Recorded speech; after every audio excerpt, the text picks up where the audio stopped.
Et voilà, tout ça, ce sont les prophètes qui ont été donc mentionnés dans le Coran. Dans l'islam, c'est ainsi que l'on représente Mahomet.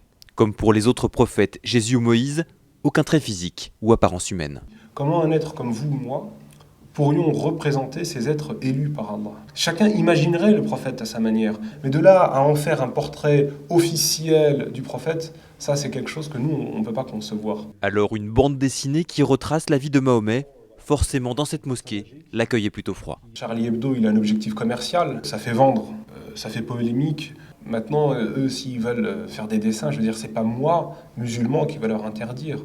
Un sentiment partagé par de nombreux musulmans dont la réaction sera sans doute très mesurée. Cela va être perçu comme une provocation supplémentaire pour les musulmans de France qui n'appelleront pas à manifester, ne se mobiliseront pas et réagiront plutôt par l'indifférence. Ils vont intérioriser la culture politique de la société française qui incite les citoyens à respecter l'opinion de l'autre au nom de la liberté de conscience, de croyance. L'ouvrage s'inscrit donc dans la tradition provocatrice de Charlie Hebdo, même si l'hebdomadaire l'assure, il ne veut pas offenser les musulmans et mise au contraire sur leur sens de l'humour.